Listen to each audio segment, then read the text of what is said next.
ಸಂಜೀವಿನಿ reiki ಮತ್ತು ಹೆಪ್ನೋಸಿಸ್ centre. ವೃಷಕ್ಕಿ ನಮ್ಮೊಂದಿಗಿದ್ದಾರೆ reiki grand master ಮತ್ತು ಮಾಸ್ಟರ್ ಹಿಪ್ನೋಟೈಸರ್ ಡಾಕ್ಟರ್ ಭರಣಿ ರಾಜು ಅವರು.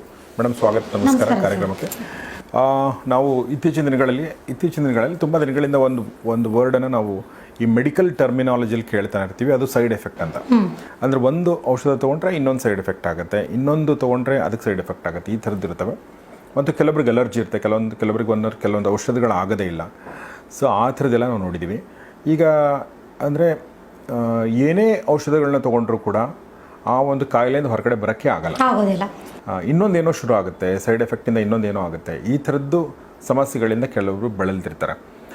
ಇದು ನನಗೆ ಗೊತ್ತಿಲ್ಲ, ಇದು ಮಾನಸಿಕ ಸಮಸ್ಯೆನೂ ಹೌದು, ದೈಹಿಕ ಸಮಸ್ಯೆನೂ ಹೌದಾ ಅಂತ ಅನ್ನೋ ಪ್ರಶ್ನೆ ಕೂಡ ಬರುತ್ತೆ ಅಲ್ವಾ? ಸೊ ಇದಕ್ಕೆ ರೇಖಿನಲ್ಲಿ ಅಥವಾ ಹಿಪ್ನೋಟಿಸಮಲ್ಲಿ ಹೇಗೆ ಪರಿಹಾರ ಇದೆ ಇದರಲ್ಲಿ? ರೀಸೆಂಟಾಗಿ ನಮ್ಮ ಹತ್ರ ಅವ್ರು ಬಂದಿದ್ರು ಸರ್. ರೀಸೆಂಟಾಗಿ ಅಂದರೆ 1 ಮಂತ್ ಬ್ಯಾಕ್ ಆತನಿಗೆ ಒಂದು ಕಾಯಿಲೆಗೆ ಏನಾದರೂ ಟ್ರೀಟ್ಮೆಂಟ್ ತೊಗೊಂಡ್ರೆ ಆ ಕಾಯಿಲೆ ಹಾಗಿರುತ್ತೆ, ಜೊತೆಗೆ ಇನ್ನೊಂದು ಪ್ರಾಬ್ಲಮ್ ಸ್ಟಾರ್ಟ್ ಆಗುತ್ತೆ. Okay okay. ಈಗ ನೋಡಿ, ಫಸ್ಟ್ ಅವರು ಶುಗರ್ಗೆ ಅಂತ ಟ್ರೀಟ್ಮೆಂಟ್ ತೊಗೊಳಕ್ಕೆ ಶುರು ಮಾಡಿದರು. ಶುಗರ್ಗೆ ಅಂತ ಟ್ರೀಟ್ಮೆಂಟ್ ತಗೊಂಡಂತಹ ಒಂದು 2 ತಿಂಗಳಲ್ಲಿ ಮಾಮೂಲಿ ಡಾಕ್ಟ್ರ್ ಬರ್ಕೊಟ್ಟಿರೋದು ಶುಗರ್ ಟ್ಯಾಬ್ಲೆಟು. ಇನ್ನೇ ಶುಗರು ಅಷ್ಟೊಂದು ಜಾಸ್ತಿನೂ ಇಲ್ಲ, ಅದು ದಿನಕ್ಕೆ 1 ಟ್ಯಾಬ್ಲೆಟ್ ತಗೊಳ್ಳಿ ಅಂತ ಬರ್ಕೊಟ್ಟಿರೋದು. ಅದು ತಗೊಂಡ ಮೇಲೆ ಒಂದು 2 ತಿಂಗಳಿಗೆಲ್ಲ ನಾನು ಕಿಡ್ನಿ ಪ್ರಾಬ್ಲಮ್ ಆಯಿತು. ಅದು ಕ್ರಿಯೇಟಿನ್ ಲೆವೆಲಲ್ಲಿ ಏರುಪೇರಾಗಿ ಕಿಡ್ನಿ ಫುಲ್ಲು ಊತ ಬರೋದು, ಆ ಥರ ಬ್ಲಡ್ ಇನ್ಫೆಕ್ಷನ್ ಈ ಥರ ಶುರುವಾಯಿತು. ಕಿಡ್ನಿಗೆ ಮತ್ತು ಶುಗರ್ಗೆ ಎರಡಕ್ಕೂ ಟ್ರೀಟ್ಮೆಂಟ್ ತಗೊಳ್ತಾ ಲಿವರ್ ಪ್ರಾಬ್ಲಮ್ ಸ್ಟಾರ್ಟ್ ಆಯಿತು. ಲಿವರ್ ಊತ ಬರೋದು, ಲಿವರಲ್ಲಿ ಹೋಗಿ ನೀರು ತುಂಬ್ಕೊಳ್ಳೋದು, ಬರೀ 1 ತಿಂಗಳಿಗೇನೆ ಅಲ್ಲಿಗೆ 3 ಕಾಯಿಲೆಗೆ ಚಿಕಿತ್ಸೆ ಟ್ರೀಟ್ಮೆಂಟ್ ತೊಗೊಳಕ್ಕೆ ಶುರು ಮಾಡೋದು. ಅದು ಲಿವರ್ದಂತೂ ವಾರಕ್ಕೊಂದ್ಸತಿ ಹೋಗಿ ನೀರು ತೆಗೆಸ್ಬೇಕು, ಆ ಥರ ಶುರುವಾಯಿತು. ಸರಿ, ಇದಕ್ಕೆಲ್ಲ ಟ್ರೀಟ್ಮೆಂಟು ತೊಗೊತಾ ಇದ್ದರೆ ಕಾಲು ಕೈ ಊತ ಬಂದು ಕಿಡ್ನಿಯಿಂದನೇ ಅದು ಗೊತ್ತಿರದೆ ಬಟ್ ಹೆವಿ ಸಮಸ್ಯೆ ಆಗೋಕ್ಕೆ ಶುರುವಾಯಿತು. ಅವ್ರು ಏನು ಮಾಡೋಕ್ಕೂ ಆಗಲಿಲ್ಲ ಅವ್ರ ಕೈಲಿ. ಬರೀ ಇಷ್ಟೆಲ್ಲ ನೋಡಿದ ಖಾಲಿ 6-7 ತಿಂಗಳಲ್ಲೇ 6-7 ತಿಂಗಳಲ್ಲಿ ಅವರು ಮಾಡ್ತಾ ಇರೋ ಕೆಲಸನೂ ಬಿಟ್ಬಿಟ್ಟು ಪೂರ ಡಿಪ್ರೆಷನ್ ಕೊಟ್ಟೋದ್ರು. ಬರೀ ಒಂದು ಶುಗರ್ ಅಂತ ಹೋಗಿದ್ದಕ್ಕೆ ನಮ್ಗೆ ಇಷ್ಟೊಂದು ಪ್ರಾಬ್ಲಮ್ಸು ಸ್ಟಾರ್ಟ್ ಆಯ್ತಾ ಅಂತ. ಅದಕ್ಕೆ ಮೊದಲು ನಂದು ಹುಡುಗಿ ಬಗ್ಗೆ ಹೇಳಿದ್ದೆ. ಅವರು ಗ್ಯಾಸ್ಟ್ರಿಕ್ಗೆ ಅಂತ ಟ್ರೀಟ್ಮೆಂಟ್ ತೊಗೊಳಕ್ಕೆ ಹೋದಾಗ ಫುಡ್ ಪೈಪಲ್ಲಿ ಸಮಸ್ಯೆ ಕಾಣಿಸ್ಕೊಳ್ತು.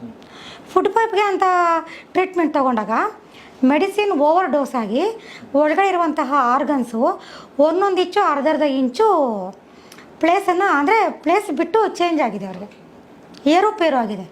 1 ಇಂಚು ಅರ್ಧ ಇಂಚು ಬಿಟ್ಟು ಏರುಪೇರು ಆಗಿದೆ ಅಂತ ಲಾಸ್ಟ್ ಎಪಿಸೋಡ್ ಅವಾಗ ನಾನು ನಿಮ್ಗೆ ಹೇಳಿದ್ದೆ ನಾನು ಒಂದ್ಸಲಿ ಈ ವಿಷಯ ಬಂದಾಗ. ಅಂದರೆ ಈ ಥರ ಆದಾಗ ಅವ್ರು ಏನು ಮಾಡಬೇಕಂತಾನೆ ದಿಕ್ಕೇ ತೋಚೋದಿಲ್ಲ, ಅವ್ರಿಗೆ ಏನು ಮಾಡಬೇಕಂತಲೇ ಗೊತ್ತಾಗೋದಿಲ್ಲ. ಸರಿ, ನಾನು ಇವ್ರ ಬಗ್ಗೆ ಅಷ್ಟೇ ಹೇಳ್ತೀನಿ. ಮತ್ತು ಇವರು ನಮ್ಮ ಸೆಂಟರ್ಗೆ ಬಂದಾಗ ಹೊಟ್ಟೆ ಇಷ್ಟು ದಪ್ಪ ಇತ್ತು, ಆಲ್ರೆಡಿ ಕಿಡ್ನಿನೂ ಪ್ರಾಬ್ಲಮ್ಮು, ಲಿವರು ಪ್ರಾಬ್ಲಮ್, 43 ಏಜ್. ಇನ್ನೇನೇನೋ ಒಂದು 60 ವರ್ಷ 70 ವರ್ಷ ಆಗೋಗಿದ್ರೆ ಏನೋ ವಯಸ್ಸಾಗಿದೆ ಅವ್ರಿಗೆ, ಇದೆಲ್ಲ ಸಹಜ ಅಂತ ಹೇಳ್ಬೋದು. ಇನ್ನೂ 43 ವರ್ಷ ಏಜು. ಮಕ್ಕಳು ಚಿಕ್ಕವರು, 5ನೇ ಕ್ಲಾಸ್ ಮಗು ಒಂದು, 2ನೇ ಕ್ಲಾಸು 3ನೇ ಕ್ಲಾಸ್ ಮಗುನೂ ಒಂದು, ಚಿಕ್ಕ ವಯಸ್ಸು. ಇದಕ್ಕೆ ನಾವು ಟ್ರಾನ್ಸ್ಗೆ ಕಳಿಸಿ ನೋಡಿದಾಗ ಅವರೇ ಕ್ಲೀನಾಗಿ ಟ್ರಾನ್ಸ್ಗೆ ಹೋದಾಗ ಇದರಲ್ಲಿ ಒಂದು ನೆಗೆಟಿವ್ ಎನರ್ಜಿಯ ಪ್ರಾಬ್ಲಮ್ ಇತ್ತು. ಅಂದರೆ ಆ ನೆಗೆಟಿವ್ ಎನರ್ಜಿ ಏನೇನು ಕಾಯಿಲೆಗಳಿಂದ ವಯಸ್ಸಾಗಿ ಕಾಯಿಲೆಗಳಿಂದ ನರಳಿ ಸತ್ತಿತ್ತೋ ಅದರ ಸಬ್ಕಾನ್ಷಿಯಸ್ ಮೈಂಡು ಈ ದೇಹಕ್ಕೆ ಕನೆಕ್ಟ್ ಆಗಿದ್ದರಿಂದ ಇದಕ್ಕೆ ಎಲ್ಲ ಥರದ್ದು ಪ್ರಾಬ್ಲಮ್ಸು ಇದಕ್ಕೆ ಶುರುವಾಗಿತ್ತು. ಇದನ್ನೇ ನಾವು ಹಿಪ್ನೋಟೈಸ್ ಮಾಡಿದ್ವಿ, ಅದನ್ನು ರಿಮೂವ್ ಮಾಡಿದ್ವಿ. ರಿಮೂವ್ ಮೀನ್ಸು ಇವರ ಸಬ್ಕಾನ್ಷಿಯಸ್ ಮೈಂಡು ಅದರ ಸಬ್ಕಾನ್ಷಿಯಸ್ ಮೈಂಡನ್ನು ಅಲ್ಲಿಗೆ ಅದನ್ನು ಕಟ್ ಮಾಡಿದ್ವಿ. ಮೈಂಡಿಂದ ನೆನಪುಗಳನ್ನು ರಿಮೂವ್ ಮಾಡಿದ್ವಿ. ರೇಖಿ ಹಿಪ್ನೋಟೈಸ್ ಎಲ್ಲ ಹೇಳ್ಕೊಟ್ವಿ, ಅವ್ರು ಮಾಡ್ಕೊತಾ ಇದ್ದಾರೆ. ಓಕೆ, ಇಲ್ಲಿ ದೊಡ್ಡ ಸಮಸ್ಯೆ ಬರೋದೇ ಅಲ್ಲಿ. ಡಾಕ್ಟರ್ ಹೇಳ್ತಾರೆ, ನಾನು ಎಲ್ಲ ಟ್ರೀಟ್ಮೆಂಟು ಕೊಡ್ತಾ ಇದ್ದೀನಿ, ಬಾಡಿ ಸ್ಪಂದಿಸ್ತಾ ಇಲ್ಲ. ಇಲ್ಲಿ ಮುಖ್ಯವಾಗಿ ಸ್ಪಂದಿಸಬೇಕಾಗಿರೋದು ನಮ್ಮ ಸಬ್ಕಾನ್ಷಿಯಸ್ ಮೈಂಡ್.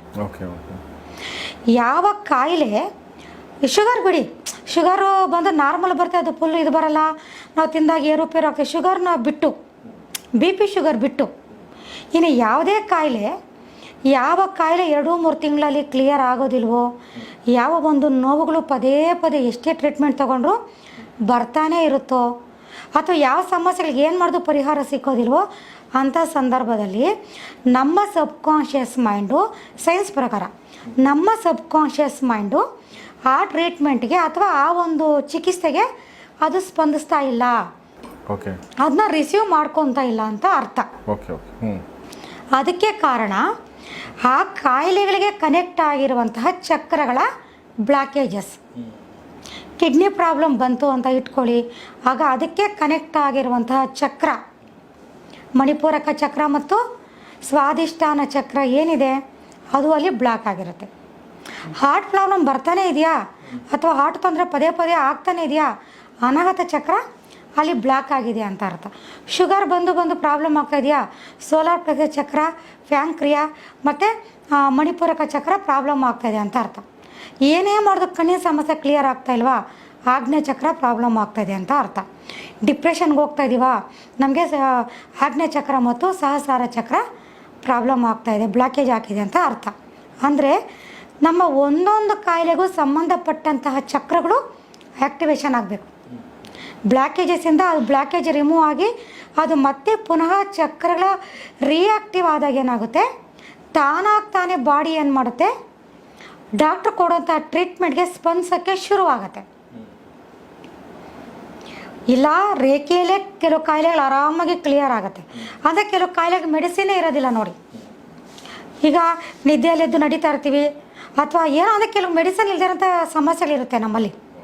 ಅದಕ್ಕೆ ನಾವು ಡಾಕ್ಟ್ರಿಗೆ ಹೋಗಿ ನಂಗೆ ಇಂಥ ಸಮಸ್ಯೆ ಅಂತ ಹೇಳ್ಕೊಳಕ್ಕೆ ಆಗೋದಿಲ್ಲ.